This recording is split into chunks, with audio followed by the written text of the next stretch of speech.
Good evening, dear listeners, and welcome to a chilling bonus episode of Strange Darkness Radio, your gateway to the unseen and the unknown. As shadows lengthen and night descends, welcome to a realm where reality blurs and the impossible becomes plausible. This is Strange Darkness Radio. What lurks in the spaces between what we know and what we fear? Tonight, we'll peel back the veil on secrets long buried. Prepare yourselves for a journey into the unknown, where ghostly whispers echo and creatures of legend may lurk just out of sight. Steel your nerves and open your mind as we venture into the strange darkness. The boundary between reality and nightmare awaits.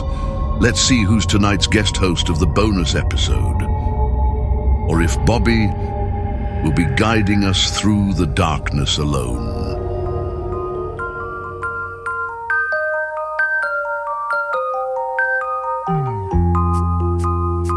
You're listening to Strange Darkness Radio. We get it almost every night, and when that moon gets big and bright, it's a supernatural delight. Everybody was dancing in the moonlight. Welcome to a bonus episode of Strange Darkness Radio. And actually, I do have a special guest. Normally, it would be Marley on tonight's show, but she had prior engagements, so she couldn't join. But tonight, we have Kyler, his first podcast, and the guest that's on tonight, for him to be his first podcast, is going to be extraordinary. So, hey, Kyler, what's up, man? Man, not too much, man. Like I said, it's good to finally be in here. I know we talked about it for a while. Yes. We're trying to make sure we can get something started now. So, and yeah, I mean, hey, thankfully we got a good one to get on here for the first time. So hey, that'll work. Oh yes, for sure. It just started off exciting. Exactly. Tonight is very interesting. There's not too many people that I'm impressed by when I hear their background or their story when it comes to whether it's government conspiracies, whether it's UFOs or the paranormal.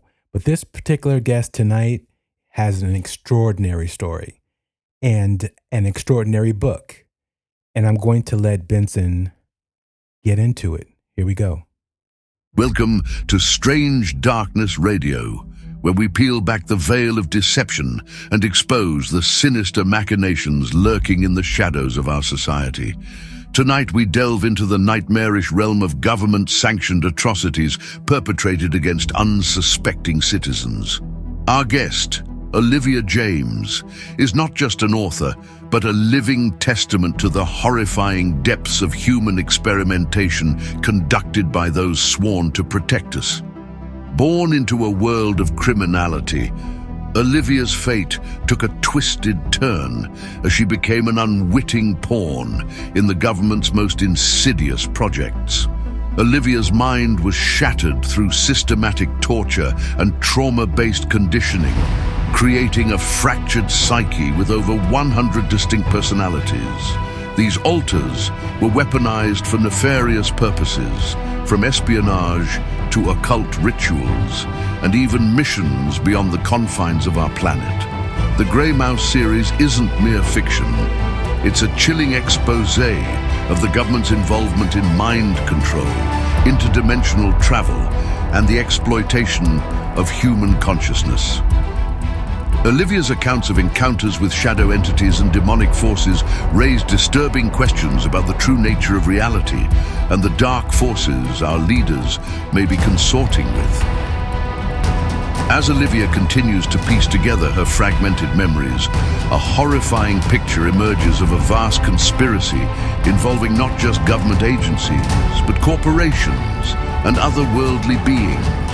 Her testimony suggests that countless others may have been subjected to similar ordeals, their minds and bodies used as playthings for the elite's twisted ambitions. Tonight, we'll explore the possibility that the very fabric of our society is built on a foundation of lies, manipulation, and unspeakable crimes against humanity. Olivia's story is a wake-up call, urging us to question everything we think we know about our world and those who govern it. Brace yourselves, listeners. The truth we're about to uncover on Strange Darkness Radio may shake you to your core and forever alter your perception of reality. The government's darkest secrets are about to be exposed, and nothing will ever be the same. Olivia, welcome to Strange Darkness Radio.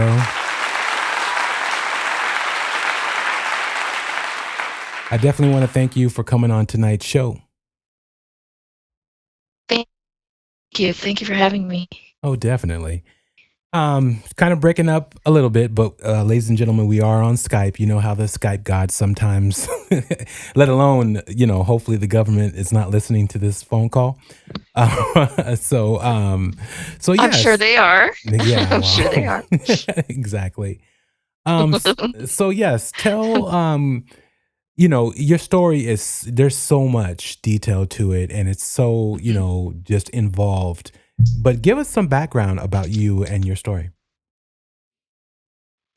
Okay, I'm going to start kind of from the beginning, and if I break up a little, just let me know, and I'll try to backtrack. Okay. I always usually start at the beginning because that was so integral to the story and how I became involved in this. Definitely. So I always like to start by talking about my parents and how I had the most interesting parents and an interesting childhood.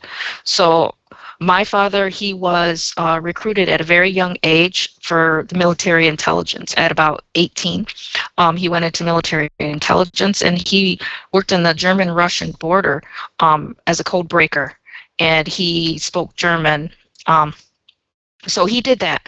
And when he came out of the military, he started working with different groups, and he got involved with some kind of like nefarious groups like cartels and other three-letter agencies. And if anybody knows anything about the drug trade in the early 60s and 70s, there was a lot of government involvement in that. It's pretty well known. Definitely. So he started working with cartels and doing major drug trafficking across the border, and he used various methods like boat, plane, car, and even my mom was helping with bus, and they would go by bus to traffic. So they were making so much money, more money than most people that age usually were used to making. Mm-hmm. And they were kind of living the high life. And what was the downfall is that he became addicted to his product. So it was heroin that he was trafficking. Oh. So he started to get addicted, and he started to make mistakes. And, obviously if he's not, he couldn't focus on what they wanted him to do, that was, causing a lot of problems for the business. It was a business at that time. So, and a business and more. It was very complex what they were doing and trying to accomplish. Mm-hmm. So as he was, fumbling around with his addiction, they felt like that weakness in him was causing too many issues, and they started doing things like they'd had a few raids one raid to scare him, and nothing really changed, and he had like a strange life, he had a lot of death threats and that, and it's because like I know my father's dead now, and we actually have a better relationship now past than when he was alive. Interesting. And he says now, that he's passed, that it was because, everything was so stressful because there's always somebody that wants to take it away from you. And that's what his biggest worry was, that, he had gotten so big that there was always people around that wanted what he had. Yes. And you're in contact with him since he's passed on, yes. Correct? Okay. We'll definitely get into that. Actually, more than I did when he was alive. So it's really interesting. So he ended up having a second raid, and that one they finally took him away, and there was this huge public trial. It was in the newspapers and everything. It was very public, and he had really fancy lawyer, that kind of thing. And it was looking like he was going to go to prison for the rest of his life in that time during, where the drug laws were and everything. So he was going to go to prison for a long time. And at the end of the trial, it went on for quite a while, And because I remember seeing the newspaper clippings and everything. My mom had kept those, for a long time during our childhood. Yes. And they ended up just dismissing everything. One day they just said, it's all dismissed. We have the wrong person. Let him go. Oh, Which they wow. did not have the wrong person, obviously. Okay. Yeah, they let him go. And they ended up giving him a government job.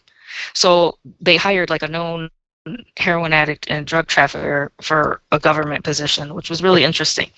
But what I found out is the reason why he got let go is because he had to give something for them, like an exchange to stay out of prison. Mhm. And it was his cowardice. He was a coward because he'd rather, let go of something than go to prison. And that thing he had to let go was me. So he Oh, ended up wow. letting them have me. He signed me over to them to use, and he got to stay out of prison. Now, when And you he got to say have a them, normal are you talking about the government or the cartel? government. Okay. I usually say 3-letter agency, Oh, but okay. if you Yeah. research it's known, Exactly. Yeah. a 3-letter agency, we know. Oh, for sure. So it was a 3-letter agency that, took that on. And so that was how I kind of got introduced into the programs. And I was very young. I was probably like 6 or 7 years old when it started to be implemented.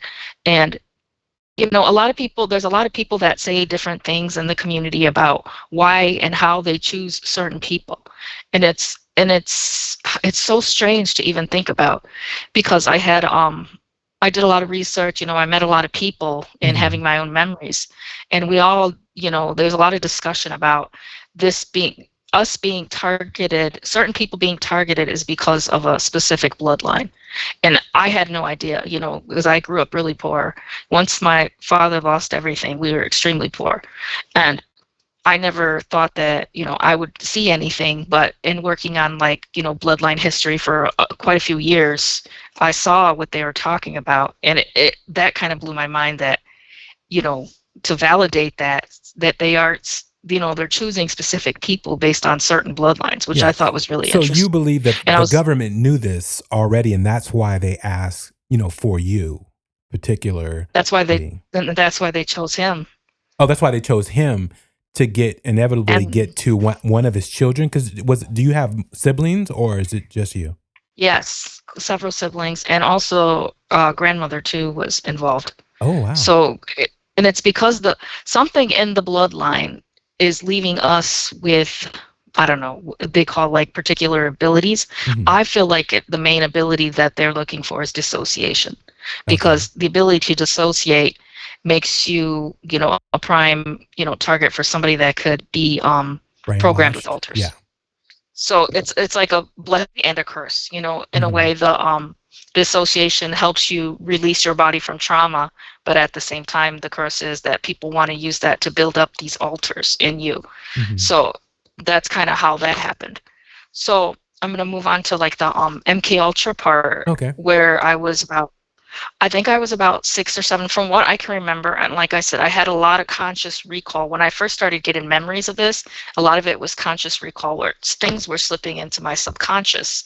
And it was driving me crazy because there was things that I didn't remember. I always describe it like being like a dream within a dream within a dream. Like it's like seeping so many different places. It was hard to pinpoint. Like, I don't understand like why I'm thinking of this, why, big pieces of information were popping through my mind, Mhm. things like that. So I got taken to a psychiatric hospital on the East Coast. It's no longer open.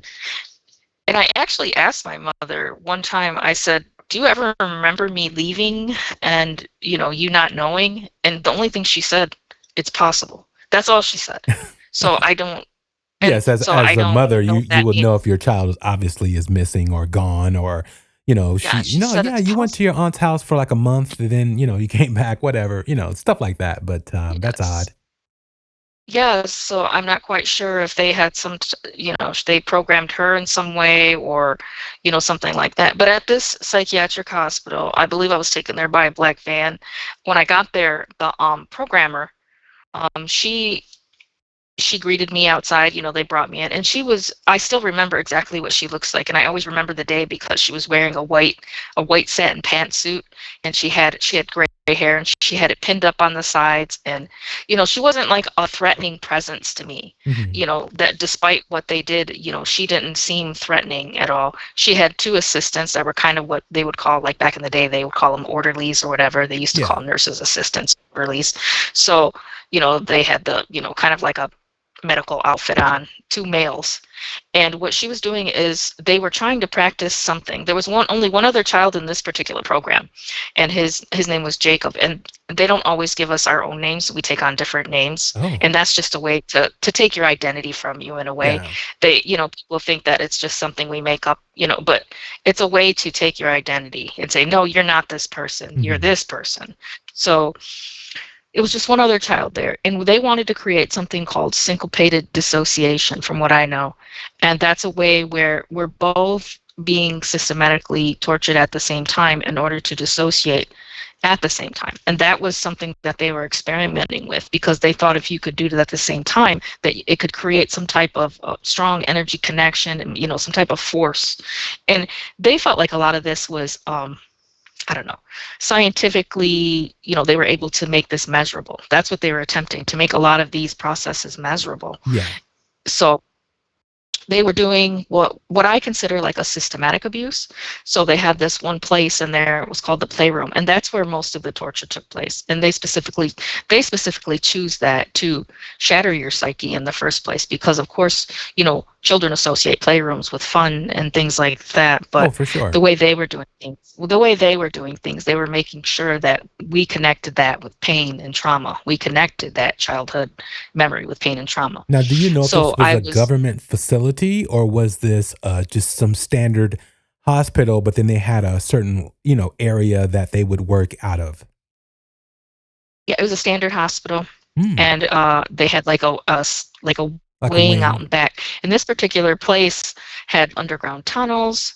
They had kind of like a separate, almost like a separate building where they had us, a different wing, but it was a self-sustaining kind of like hospital. Nobody had to come there. They did everything on their own. So Yeah. it was a way to keep things very private. Got it. And especially with being such a small program, it was very specific what they were attempting at this. And somehow me and this other child, they expected us to be, something special in the way that they were looking at things, not just the fact that, we were special kids, just, in the way that we could dissociate and handle abuse is what they were looking for.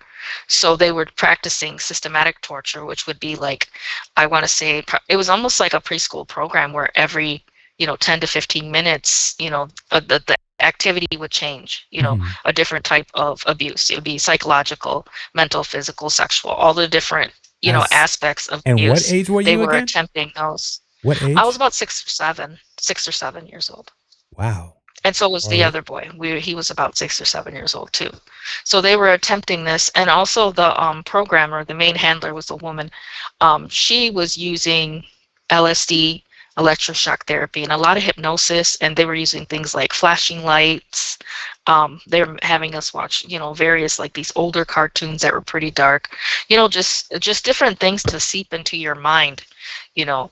And after a while, we became very adapted to that specific abuse and trauma, and that's what their goal was, for us to not want anything. We didn't ask for anything. We didn't ask to use the bathroom. We didn't ask for food. We didn't ask for anything, because if you did ask for something, then you would be harmed. So we stopped doing all that, and that's what they wanted. They wanted you to lose that part of yourself, to where you're just sitting there like a robot, waiting for direction and things like that, because they feel like those types of behavior. But Yeah. here's the thing. This type of torture is something that a teenager, adults eventually will succumb to because it's just inevitable. A child wants to please. Children are usually people pleasers. So when you give them a particular task, and even if they don't complete the task, they're disappointed in themselves that there's all types of different ways to get a child to do what you want them to do. But now, when you say to be able to disassociate, to basically have no emotion, then that's a whole nother thing.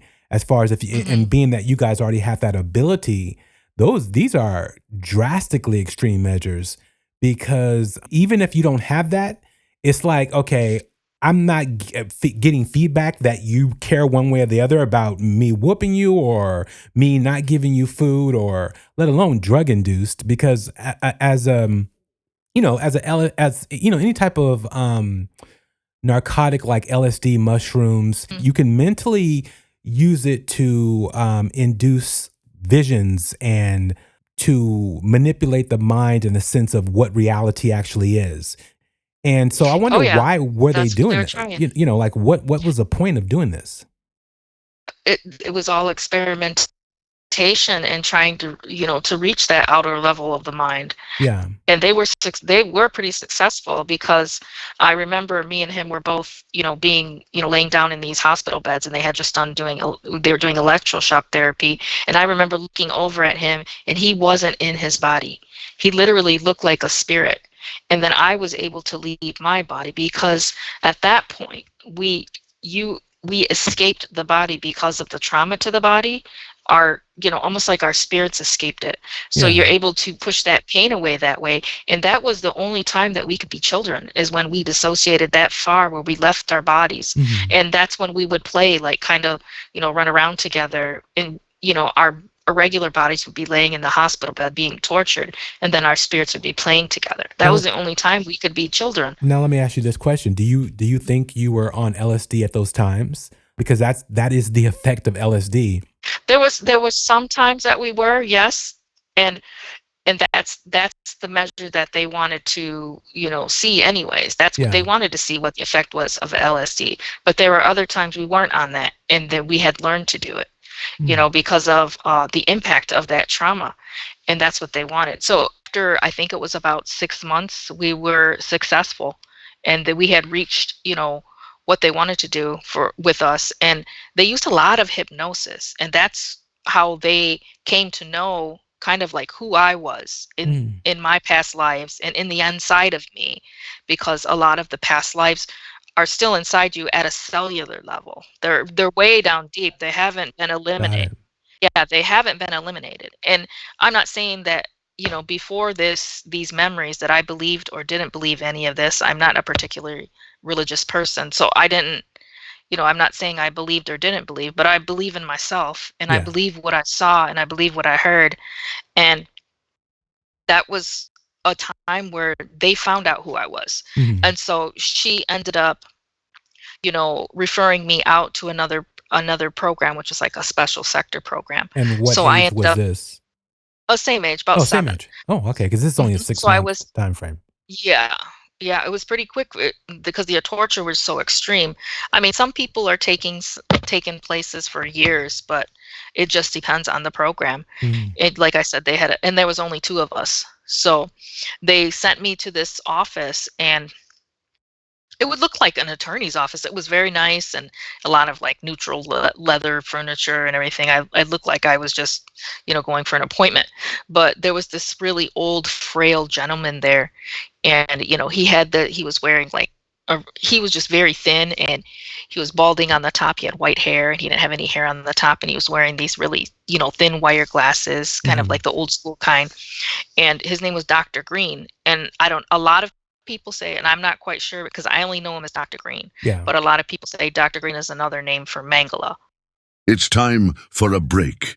Catch up on our latest episodes on Spotify, Apple Podcasts, or wherever you get your podcasts.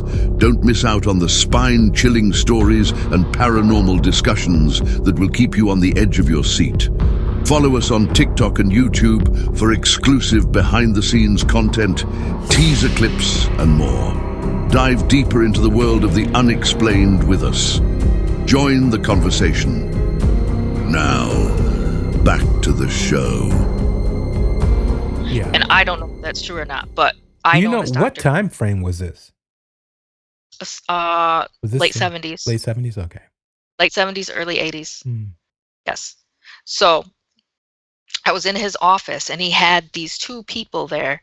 They were twins, and it looked like they were twins. I don't know for sure, but they looked like they were related. They were both very light skinned and very pale hair, so I'm assuming they had some type of albino condition. Mhm. And they seemed like they were adults.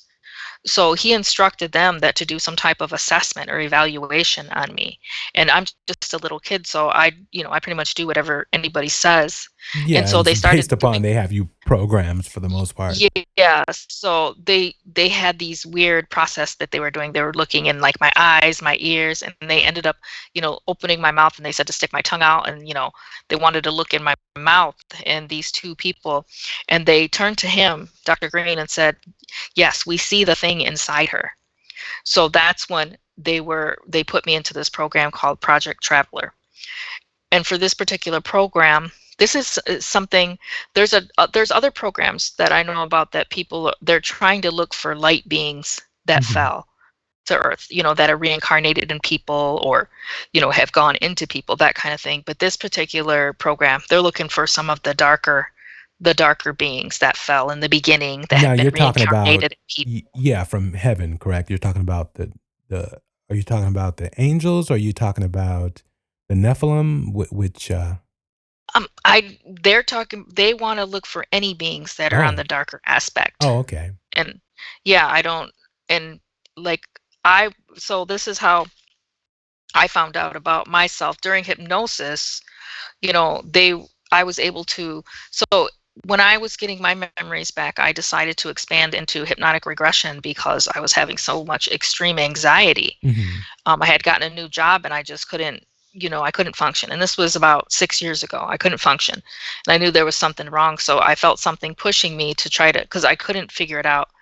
So I had a lot of like emotional instability at that time. And I had a professional job. So it was becoming very difficult to kind of continue in that.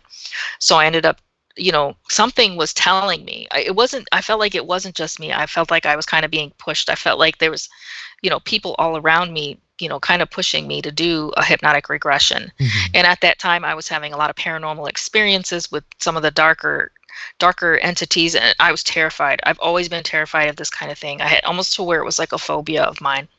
So during this hypnotic regression, I was able to view, some of my past lives, and I didn't know I could do this. I didn't know that I could go this deep where I could see things. And I call it almost like, the word I use is psi remote viewing, Yeah. because a lot of remote view is used kind of like a scientific process, and they Mhm. have, basic coordinates that they're using. Psi remote viewing is a psychic ability for me.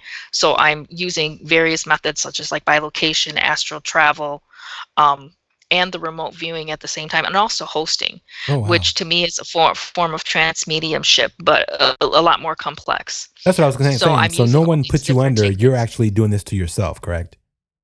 Yes. I, Mm. I mean, the hypnotic regression, all she has to do is count it down. But do I need them to do it? Mhm. No. I can do this on my own, but I really do like having somewhere that, this sounds weird, but I do like having witnesses Yeah. to what I can do. And I've used quite a lot of different people, probably about six at this point, 6 or 7 people, because I feel like that add validity, not just to me, but to also to their process. Mhm. If I'm, that consistent with the same thing, and, everyone's seeing it, then I can say, yes, I'm doing this, and I want other people to see that, they're, look at this, what's happening. It's not Yeah. just me. So it's not just me saying, oh yeah, this happened to me by myself. There's been a lot of witnesses to this, and I record everything when this happens. Okay. That's So let me why ask you one that's question. Let how me I've ask been you able this to have. question Mhm. before I forget. So this has been happening to you within the last 6 years. You went through that particular process, but when did you, Mhm. understand like all of this background information, your whole life story of all that? Did you already have that retained in memory, or is it something that you had to take a dive into to make it manifest? Definitely a dive, but I had a lot of conscious recall, and that's where I was just having memories of what I didn't know what it was. Oh, I okay. didn't know what Then these so things were. okay. I was having memories of past lives. I was having memories of missions, people that I don't know. Code words, everything, and I was just like, I don't even know who I am anymore. Like, I don't get it. And I had a lot of shifting alters, so my personalities were shifting rapidly, and when that gets out of control, you can't function like Oh yeah, I that am now. that would This is scare the this shit is out of my me. I would be original like, self. That "What's happening?" Yeah. Yeah. So this is my original self that's speaking. So at that time when that was going through, I wasn't even this person. Yes. It was other aspects of me that were kind of like battling for control. Like one would move out, then there would be another one. So it was very stressful. So when I did these hypnotic, I was going to talk about some of the past lives and why I was chosen based on these past lives for these particular missions and programs. So one of the past lives, and probably one of the more significant ones that I thought, was that I saw myself in and when I'm saying that I'm looking into these past lives, I'm not just like viewing it. You go there. You're there. There's no limit. If you can reach a specific state of consciousness, there are no limits for you. You can travel as far as you want, and you can be there in the present tense. Wow. Like I'm there. I'm not just looking at it. Yeah. Especially when I allow somebody, like when I'm under hypnosis, I'm not just looking and talking. I'm allowing any of these beings to actually take over my body. And not just, some people do channeling where they're just, people are telling them stuff to say and they're saying it. This is different. This is a word called hosting that actually demons taught me. They said that's what I do. It's called hosting. So it's what I'm hosting a being inside my body. Yeah. So it's letting them take over. So when they're doing that, I'm very calm. I'm very Okay, quiet. do me a I feel favor. fine. I feel relaxed. Olivia, do me a favor. Yes. Because the way you tell the story is amazing, and I kind of want you to go back because I think I threw you off only because there is so much detail in the steps that you actually go through that are, I just don't want I don't want our listeners to miss out on, and they kind of get disjointed and everything. So if you just really can, only because once they hear the different things, and then we can talk about like these are actually different lives that are playing out. But I definitely want them to hear what you've gone through and the experiences that you've had. Which part do you want me to go next to? I think you were at you were introduced to the twins, and okay. So after the Project Traveler, so that's why I was good. That's why I was trying to talk about. I don't know if you want me to go into it, the past lives, because for sure. That's how they chose. That's why they chose me for Project Traveler. Is these past lives. So I was going to talk about the one where it was ancient times, and I went there and I saw myself, and I was something what they call like a dark jinn or a dark entity. And when I look at myself in that particular role, I was, more like a red energy. It wasn't a physical being.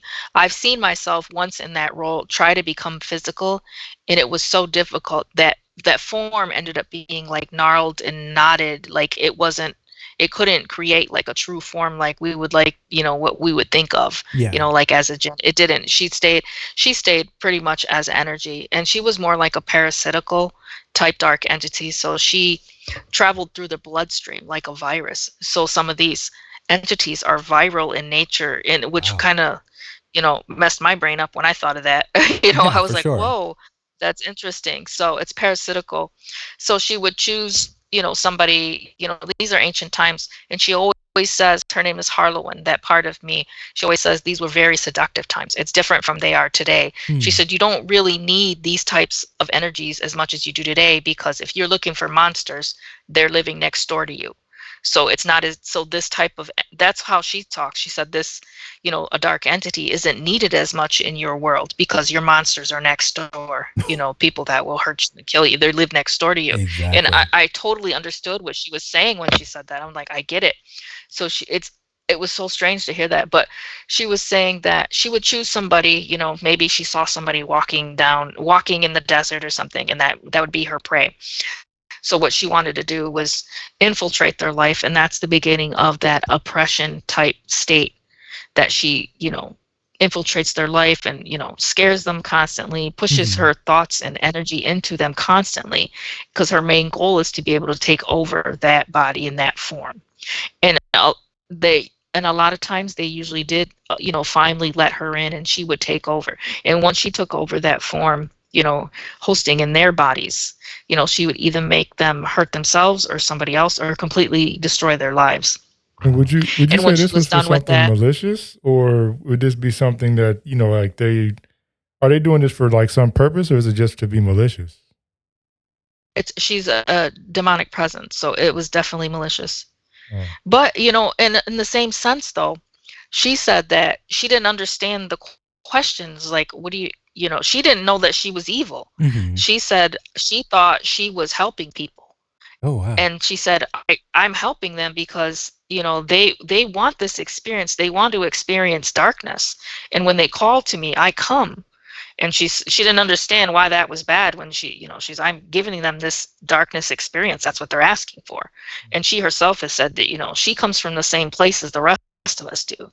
Yeah, well, And a lot of that's the interesting. demonics. That's interesting on this note is that, you know, if you believe in heaven or however, wherever we go Mhm. and this, that, and the third, that some people want to have certain type of experiences in whatever plane they're in, come down and want to be murdered, filleted, set on fire, just all these different things. So it's said that you've made these contracts with yourself or with your spirit before you've actually gotten into your body, and you play that out, and then you rinse and repeat and do whatever next thing that we all go through. So that I find that interesting that she said that. Yeah, and she did experience it. And when she was done, and that's how she ate. She said that's how she eats.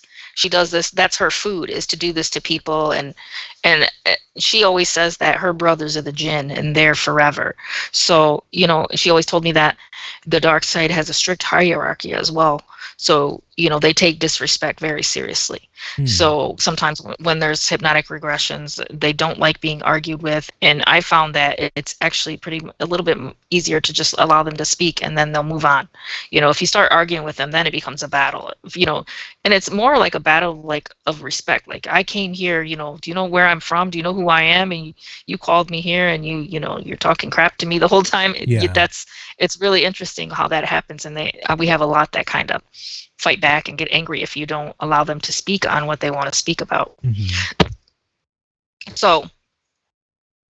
So that was one of the lives that I thought was really interesting, and that had an impact on why they chose me. Mm-hmm. Wow. So there was, and they wanted that because they wanted this small group were doing, like I said, experiments and things, but they want to harness that power, because there is power in the dark side. And they're trying to measure it, evaluate it, and see how they can work for them. Because behind the scenes, it's all a power struggle. It's all about conquest. Mm-hmm. We're just living our normal lives, and we have no idea that the real world that's hidden is all about power and conquest.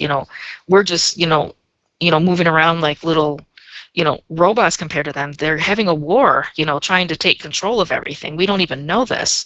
So it's so important for people to know that, there's a war going on behind the scenes already. As far as just manipulation of human souls, Everything. money, so just everything. All of it. Wow. All of it. And there was one other, so they chose me for that. And because they knew that the one thing they were wrong about was they thought I had an attachment. They thought that I was possessed. Oh, okay. So they were thinking they could measure that particular entity and control it, and they were wrong the whole time, because I didn't have an attachment. It was just who I was. And when they saw the thing inside me was me. It was something that was deep down inside me. I had never, because I can't eliminate it. Yeah. No matter who I think I am in this life, I can't. There's no way for me to eliminate that life. So there was one, and when I was still young, at the psychiatric hospital, they took me to that place because they wanted to test it. So they put me in this kind of like a sensory deprivation, but it wasn't water. It was just a dark room. They had me sit in a chair. And I remember sitting there in pajamas, and they would hook me up to an IV, and it was days. There's no food or anything. They just sit there, and they wanted me to host, which means they wanted me to allow these entities to take over my body. Oh, okay. So possession. they could either like speak to them. I call it a voluntary possession, because that's Okay. what I do. It's almost like a voluntary possession, but it doesn't harm me. It doesn't psychologically or physically harm me. I'm able to push it out quite easily. I wouldn't recommend it to other people, because that's an ability that I have particularly, and I don't think other people can do this safely. So it's just something I can do. Yeah. So I would be sitting in the chair and, the entities would take over my body. And once in a while, they would try to put on a show for the people just because they knew that's what they wanted. And they even say that, sometimes we do these theatrical things because, people watch a lot of movies and that's what they want. Mhm. So they try to do a few of that to just appease them. And I found it really conflicting because these humans were torturing me and these entities were keeping me alive. While I was hosting them, they kept me alive with their energy because I wasn't Yeah. getting any food or anything. Wow. So it was really conflicting to me So, that so you had to humans are be in torturing. that state, whether it was being weak from food or just inability to feel, want, need, other than No sustenance. sensation. Yeah. Yeah. Yes, no sensation whatsoever. Just let them take over your body and see what Mhm. happens, kind of thing. So yeah, I found that really conflicting to see, these demons keeping me safe, and the humans are the ones that were torturing me. Yeah. So there was one other, and I think they took particular lives of mine that they found under their own hypnosis techniques. They found this because if I can find it, obviously they probably most likely found it too.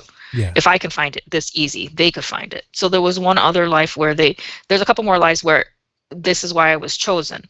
So there was one life where I saw myself, it was about the 1400s and it was in Italy. And I was something what they consider like nowadays like a psychic medium. Mhm. So I was just in the local village and I was helping people talk to their loved ones. It's kind of like the same thing where I'm able to let things talk through me. So she was helping, people that had, lost their loved ones and letting them speak to them one more time, that kind of thing. She thought she was doing really good. And they, if she was doing this, they would bring her vegetables and bread and things like that to pay. So one day these men came to her home and they literally punched her in the face. They, beat her and dragged her off to like this dungeon area. And she was down in this dungeon for a long time. So it was the Inquisition had Oh, come through. okay. Somebody had told on her. The word had spread what I was doing in that village. Somebody had told on her. So she was stuck in this dungeon and it was awful. They were like doing same things, a lot of torture, a lot of, you know, no food, no water, that kind of thing. And I actually, Yeah. at the end of it, I actually died from dehydration and starvation. I didn't get burned at the stake or anything like that. Oh, It was wow. just for dehydration and starvation. And in the in the playroom at the psychiatric hospital, when they find these past lives and how you died, they want to double down on that trauma. So if you died a certain way, they'll use that again, that technique to seal that trauma. So Mhm. in this particular life, they had me hanging from the ceiling, just hanging there there was like ropes or chains from the ceiling, and they had my arms there, and my arms had no more feeling because I had been hanging so long. So at the psychiatric hospital, they hung me from a ceiling too, by my arms, because they knew that technique would work. However you died in a past life would even double down on that trauma.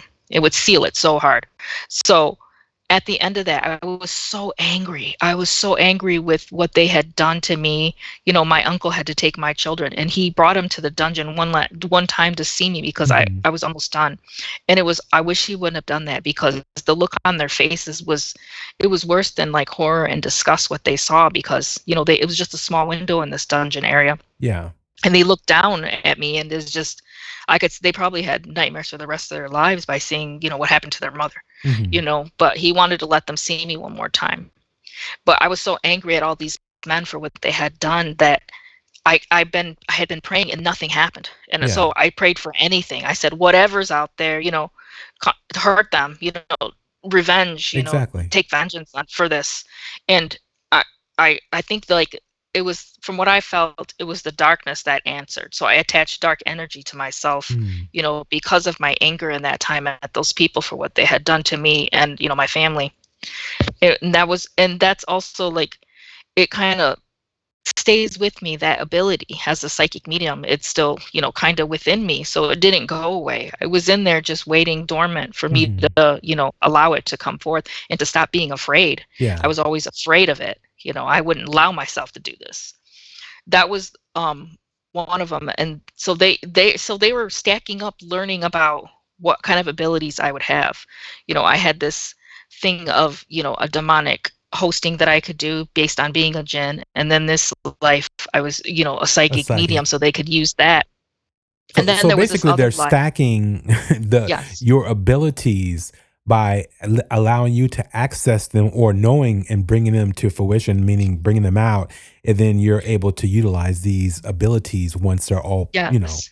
that's And incredible. they wanted this, and they wanted to use these for their own gain. So Mhm. there was one other life where it was about the late 1700s, early 1800s, and I was a male in that life, and I had been on my own a really long time, ever since childhood. Yeah. I had lost my parents really young. They passed away, so I was almost like a street kid. So I would travel around, I was living that kind of like vagabond type lifestyle. And I met another gentleman, and we were kind of friends, and we lived together, but we were both of the same type of person. And what we were is, people that would harm, innocent people. We would harm them. So we would both go and travel from village to village, seeking out kind of like people that we could harm. And it was usually women. We would find them, out in the fields or whatever, and harm them and, leave them. And there was one village we went to, and we started to get careless because we had been doing it so much, and there was something inside. We were just not good people. Yeah. There was something inside us. So we were at this village, and we become careless, and we had just assaulted someone, and left her in the fields. She wasn't alive. And we had gone to the local pub, and we were just drinking and, giggling and laughing type of thing. And we were the only newcomers in that village. They had all known each other. So they knew, the only weird new people in this town and what had just happened. So we ran. We ran as fast as we could. We found a barn, and we went into the barn. We thought we could hide there, but they found us there, and they locked us in the barn and set it on fire. And I remember at the end trying to go up high to get into the rafters, but Mhm. they ended up burning us alive, and we totally deserved it. Yeah. I want to say we did deserve that treatment for what we had done. And, Mhm. being burned alive is not an easy way to go, but I deserved it in that life. But to me, I can see that experience and why they would want somebody like that to work for them, because they think they could use me, to do things, that would require some type of physical violence at some point, if necessary. Mhm. They see that in you. Okay, so this is what you were before. It's always going to be there. If they were to program, me a certain way, and they did a lot. They did some things where they would try to hold your hand over fire and things like that. That kind of brings that out in you, because Mhm. especially since I died like that, it's a trauma that's sealed in your body somewhere. Well, I You hope just to don't not know. ever know my past lives. Although I do believe there's one for me, and I was a roof maker, and I'm good with that. But it's interesting on how you can recount this verbatim. I mean, it's just like it's incredible the detail that you have for these past lives to be able to. Did you constantly keep going back to these scenarios, or did you just remember it because it's in your memory? It's in my memory, and I'm remembering it now, even when you talk about it, of us being in that, being in the barn. Hearing all those people, Mhm. come in and locking us in. It's the memory's solid. Wow. Obviously memories fade. Yes, So for if sure. anybody ever has memories like this, it's Well, definitely traumatic ones important to don't write it fade. down. Traumatic ones Yeah, stay. yeah. This is what I Running try them to tell off. people. They're like, "How do you remember all this?" I'm like, "It's trauma. It's Yeah. death and pain. It stays with you. You sometimes you remember these more than you remember the happy times because it imprints on you somehow. That's how some. And I feel like a lot of people can do this if they wanted to. I'm not saying it's for everyone. Oh, for sure. This is something that for me, something had been lit inside me that I needed to find out everything. I needed to find all the truth about me and what had happened to me. It was just so important to me. Unlocking one ability that allows you to pull these forward and to take a deep dive is all you pretty much need to open the floodgates, in that sense. And I think you probably did that. And that's why Yeah. you're able to recount it so fluently. Yeah. And there was one other life, just one more, that was essential to why they chose me. And it was ancient times. And it looked like Egypt or somewhere like that. And I'm a male in that time. And all of us, there was thousands of us, we were just walking around moving sand and just constantly moving. Nobody spoke to each other. We barely made eye contact. Nobody did. We weren't eating, we weren't drinking anything. And I remember seeing this giant being like overlording over us. It was a tall, like, it almost looks like a dog person. I call them the dog people. Oh. And yeah, so it was a giant person, and he was, and what was really strange is this was my very first hypnotic regression session that I did when I saw this. Yeah.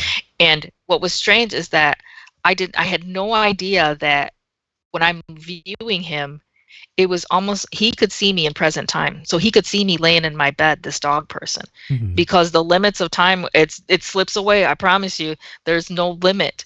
He saw me, and he literally said, while I'm laying in bed doing a regression, he said, get back to work. He thought I was slacking on the job. It was so crazy that he said that. He was like, get back to work. And he said it in my mind because it was really strange how powerful these beings were. And there was a huge ship over the pyramid, and they're so powerful. One of these these dog people were commanding thousands. Imagine just if they had a group of them. If one person was that strong, he had technology like in the staff, and it was all tech. They were very advanced, and we were building something they called flash portals. Yeah. So it was kind of like portal technology. And they wanted it built quickly. So then they, pretty much we all worked ourselves to death. Like they literally worked you until you just passed out and died. They didn't care if you had food or water. They didn't want to sustain any humans. They didn't care about that. So that's where that slavery mentality came from.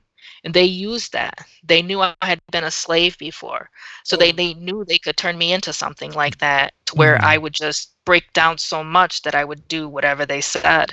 So these were like Anubis looking creatures.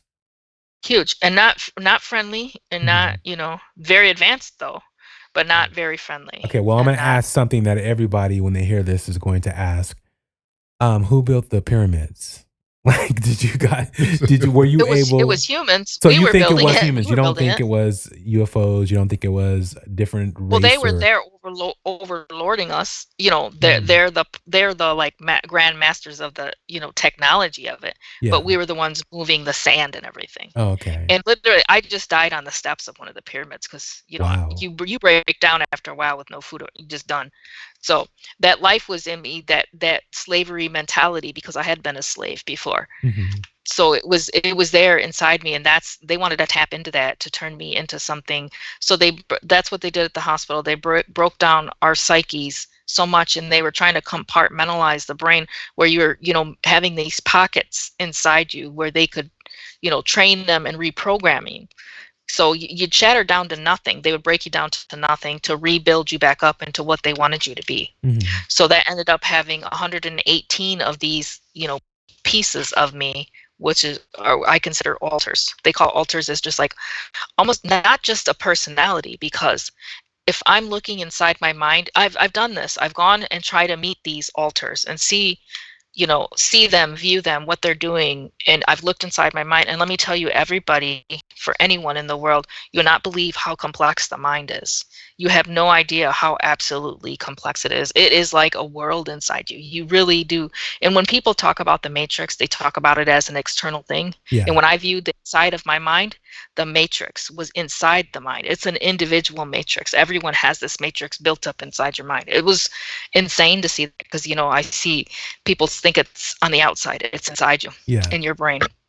Now, with that being said, do all of our minds connect? I mean, like access, or everybody has their individual, like, they're their individual God or individual person?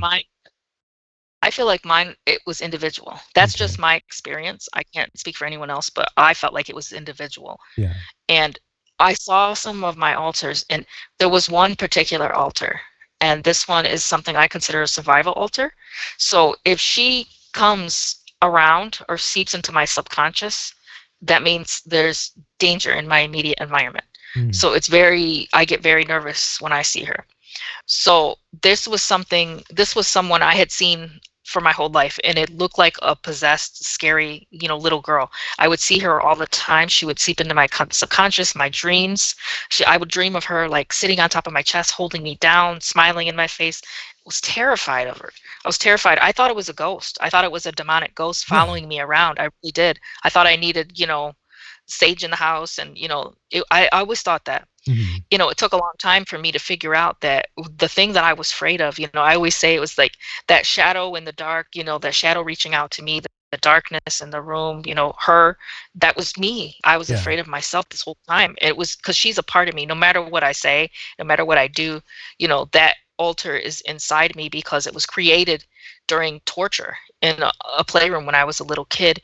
And when I saw the world she had built, it really did look like something a child would create, and would think of as a scary place. It looked like a childlike scary vision. Like there was a little cemetery and she was in this like little haunted forest. When I looked at her, she wears this dirty white nightgown with her hair covering her face. And I saw her in the woods with like this giant like antler type demonic figure, like a Wendigo type. Mhm. I saw her holding its hand. And it was so strange to see her like, she had built this world. She even said that I built this world inside you. They build worlds inside you. These Wow. personalities aren't just, we think of, personalities as just like a simple, you change your voice kind of things. There's Yeah. a world inside you built in your mind.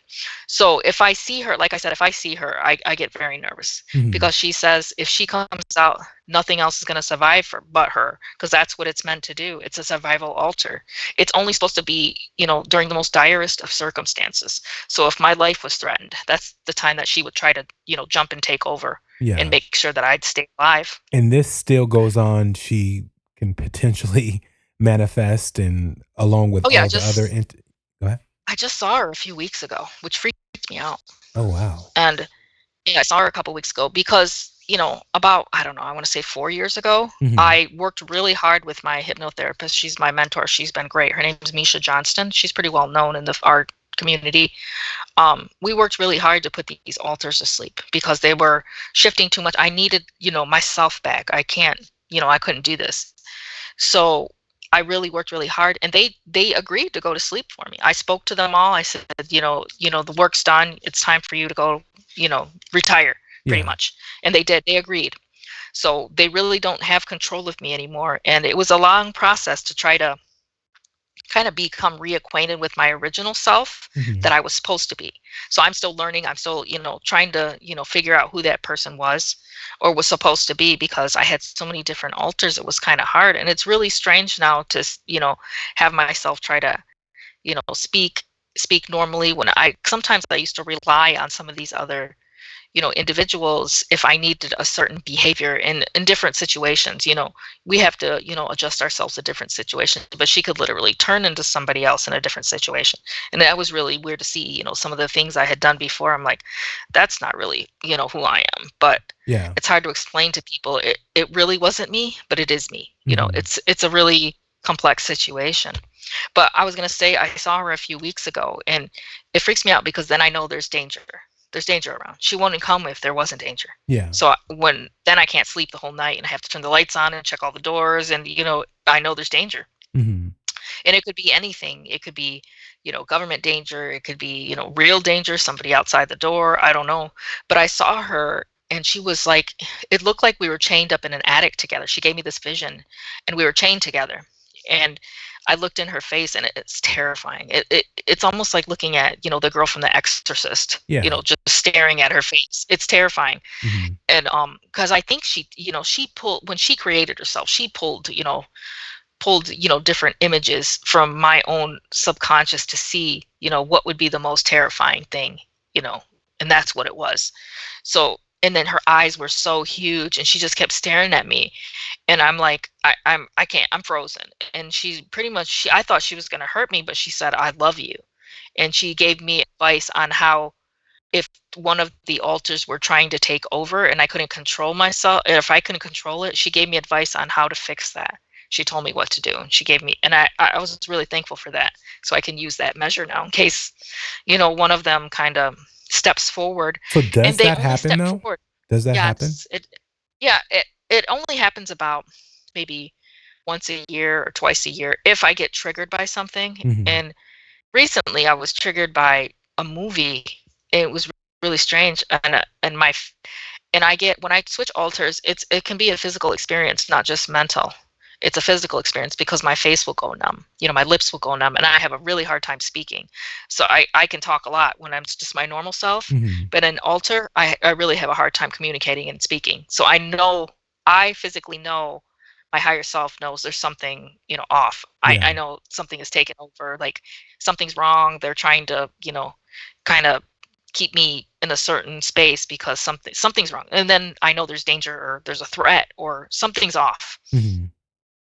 So, like I said, this happens quite a bit. I got triggered by a movie, and a lot of it is I honestly it's mice.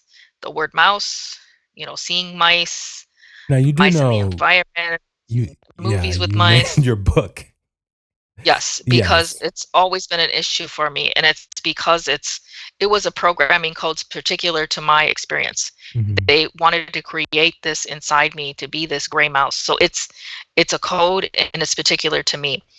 And the gray mouse is somebody that they used for corporate espionage. They Yeah. wanted me to get in and get out of places and be very quiet because it doesn't require noise. You can't make noise if you're going to be doing this. You have to be an invisible person if you're going to slip in and slip out of somewhere. So Mhm. they created this gray mouse to do that.